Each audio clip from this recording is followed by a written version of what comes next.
Bem, pessoal, agora sim, para nós podermos finalizar essa aula 21, tá? Nós trabalharemos a evolução geopolítica dos Estados Unidos do pós-Segunda Guerra até os dias atuais, ok? Quando nós falamos, pessoal, em evolução geopolítica no período da Guerra Fria, nós temos que nos lembrar de alguns pontos interessantes. Primeiro, a chamada doutrina Truman. O que seria isso daí, pessoal? Seria uma política de contenção do comunismo, tá? Digamos que foi a doutrina Truman que configurou aí o que nós chamamos aí de Guerra Fria, tá? A partir do momento que os norte-americanos substituíram tropas do Reino Unido pelas suas próprias para poder conter aí o avanço de movimentos ditos comunistas aí pelo mundo, tá? Ajudaram a configurar, pessoal, esse período, o chamado Plano Marshall, que foi aquele plano de ajudas de ajuda econômica, né? Que nós já vamos falar dele, e a criação da OTAN, Organização do Tratado do Atlântico Norte, uma aliança militar aí entre os países ditos aí capitalistas ou aliados aí dos Estados Unidos no bloco capitalista, ok? Pois bem, o que seria o Plano Marshall, pessoal? O Plano Marshall veio aí em 1947, basicamente era um plano de auxílio, ou seja, investimento em países destruídos pela guerra, tá? Principalmente os países ali capitalistas da Europa, né? Países como França, como até mesmo a Inglaterra, entre outros, aí necessitaram de um auxílio do chamado Plano Marshall. Lembrando que o Plano Marshall, pessoal, também foi oferecido aos países socialistas, mas no final da Segunda Guerra nós já tínhamos aquela configuração capitalismo-socialismo, e óbvio que eles não aceitaram, ok? 1947 ainda, pessoal, começa aí, isso já em concomitância aí com a doutrina Truman, o chamado macartismo. O que seria macartismo, pessoal? Isso foi instituído pelo senador Joseph McCarthy, tá? Nada mais era do que perseguição a comunistas, a movimentos comunistas, a simpatizantes do comunismo e até mesmo a pessoas que fossem contrárias aos interesses dos Estados Unidos. Algo do tipo assim, se você tinha alguma divergência quanto ao, ao modus operandi, ao modo de agir do governo norte-americano, automaticamente você era taxado de comunista. Sim, pessoal, a história dá voltas e às vezes se repete em outros lugares, tá? Quem não concordava com o governo norte-americano por X, por Y ou por Z, era tido como comunista e logo perseguido. Não preciso nem falar para vocês, pessoal, que assim como ocorre em outros países nos tempos atuais, personalidades do meio artístico, intelectual, sindical, buscando defender ali seus pontos de vista ou mesmo os seus interesses, acabaram sendo taxados aí de comunistas e perseguidos pelo governo norte-americano. Ok? Isso foi mais ou menos aí a configuração do que nós chamamos aí de Guerra Fria, né, pessoal? Mais aí pelo viés norte-americano. Ok? Nós sabemos que em 1989 nós temos aí a queda do Muro de Berlim, 1991, socialismo soviético deixa de existir, Guerra Fria deixa de existir, bloco socialista deixa de existir, o mundo muda bastante, pessoal. Pois bem, quando nós adentramos no século XXI, nós entramos sobre a chamada Pax Americana. O que seria a tal da Pax Americana? Seria o domínio americano. Não tinha mais a União Soviética como um contraponto. Os Estados Unidos entravam no século XXI, pessoal, liderando aí absolutos, tá? Absolutos, pessoal. Pois bem, o século XXI ele começa muito agitado, pessoal. Ele começa para valer no dia 11/9, com os atentados ali às Torres Gêmeas, tá? Nós estávamos aí sobre o comando, nós não, né? Os norte-americanos estavam sob o comando aí do George W. Bush, esse presidente que vocês estão vendo aí, certo?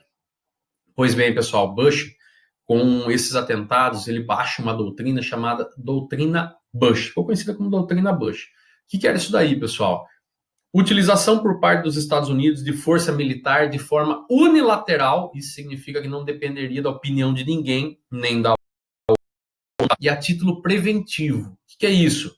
Graças aí a esse grande atentado em território norte-americano, todos que os Estados Unidos considerassem aí alguma ameaça poderiam ser invadidos por ele antes. Sim, pessoal, era a utilização da força a título preventivo. Algo do tipo assim, se você está pensando em me atacar, eu vou te atacar primeiro. Certo, pessoal? E isso aconteceu. Tanto com o Afeganistão, em 2001, quanto o Iraque, em 2003. Lembrando aí que nos dois casos, pessoal, nós tivemos aí os norte-americanos em tese perseguindo o mentor daqueles atentados, que foi ali o Osama Bin Laden, que não foi encontrado nem no Afeganistão em 2001 e nem no Iraque em 2003. Só lembrando, pessoal, que essa doutrina Bush, esse governo Bush, ele dura aí 2 mandatos, tá? 8 anos, de 2001 aí até a 2009. Professor, o que é esse elefantinho pintado aí, pessoal? Esse elefantinho aí é o símbolo do partido, tá, pessoal? Partido Republicano, que era o partido aí do George W. Bush. Ok? Na sequência, galera, nós temos aí o partido Republicano sendo substituído aí pelo Partido Democrata, né? Na figura aí do Obama, ou Barack Obama. Barack Obama, pessoal, ele adota uma linha completamente diferente. Por quê? Ele tinha por princípio a diplomacia e o multilateralismo. O que significa isso, pessoal? Tudo deveria ser resolvido por todos, e não apenas pelos Estados Unidos. Ou seja, ele delega um pouco esse papel de liderança para outros países além dos Estados Unidos, certo? Ou seja, ele tem ali, na figura dele, os Estados Unidos têm o reconhecimento da chamada ordem bipolar, que eles não estavam dominando o mundo sozinhos. Economicamente, você tem a União Europeia, você tem o Japão, a China ascendente. Então, o Barack Obama, pessoal, ele tinha uma ideia diferente nesse sentido. Percebam aí que, ao contrário de Bush, que era unilateral, o Barack Obama gostava mais aí de uma linha multilateral, ou seja, agir em conjunto com outros países, certo? Ele muda, inclusive, pessoal, a ideia de segurança nacional. O conceito de segurança nacional para o governo norte-americano muda com Obama. Por quê? Olha cada coisa legal que ele inclui aí, ó. A questão da sustentabilidade ambiental, ou seja, moçada, a partir do governo dele, os Estados Unidos começam a se preocupar também com a questão ambiental. Ele participa de vários acordos, assina vários acordos, tá? A questão da guerra cibernética, a importância aí, pessoal, já nessa época de fake news, de informações diversas, de captação de dados, entre outras coisas, os Estados Unidos já começam a considerar também como uma questão aí de segurança nacional. E a questão do endividamento dos países, pessoal, porque a partir do momento que alguns países ou muitos países têm dívidas externas, isso não é muito benéfico para a economia mundial, não, e o Obama sabia que isso poderia vir a influenciar, inclusive, na política norte-americana, tá?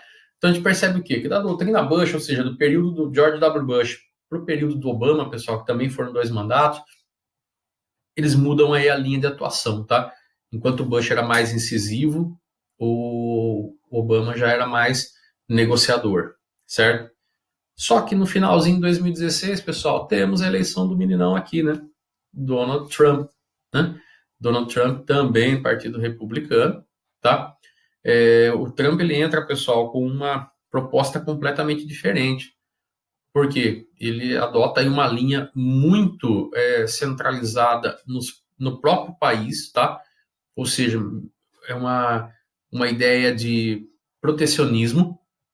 Tanto é que o lema dele, desde a campanha, era America First, ou seja, América primeiro. Depois, os outros países. Vamos pensar em nós, depois a gente pensa nos outros. Tanto é, pessoal, que a doutrina Trump, ela prega muito a questão da antiglobalização, ou seja, eles não acreditam muito e não dão aval a essa ideia de globalização como a gente conhece. Não que eles não acreditem, mas eles acreditam que os Estados Unidos têm que ter um papel diferente, não pode ter essa questão de dependência com outros países, ao contrário, que ele tem que ser autossuficiente, não tem que ficar ajudando ninguém, ou seja, uma política de anticooperação internacional. E uma coisa que fez ele ganhar muitos votos, a questão da imigração. Por quê, pessoal? A doutrina Trump, ela é totalmente anti-imigração.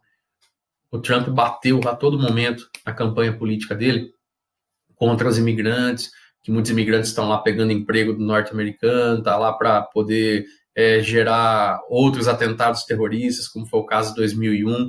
Então, com isso, pessoal, e outras questões mais que nós vamos aprender nas próximas aulas, e acabou aí angariando muitos votos, né? E acabou sendo eleito. Há 20 anos atrás, se alguém falasse que o Donald Trump ia concorrer a presidente, que ia ganhar, pessoal, quem falasse isso ia ser massacrado na frente de todo mundo, porque ninguém nunca imaginaria que uma figura tão icônica como essa do Donald Trump poderia chegar aí a presidente dos Estados Unidos. Mas tudo é uma questão de conjuntura econômica, social e política, né? Pois bem, pessoal, enquanto o Obama tinha essa questão da linha multilateral, optou até por tirar ali tropas americanas do Iraque, do Afeganistão, o Trump já tem uma posição bem diferente no que se refere a isso. Por quê? Desde o início ele é incisivo em intervir em conflitos.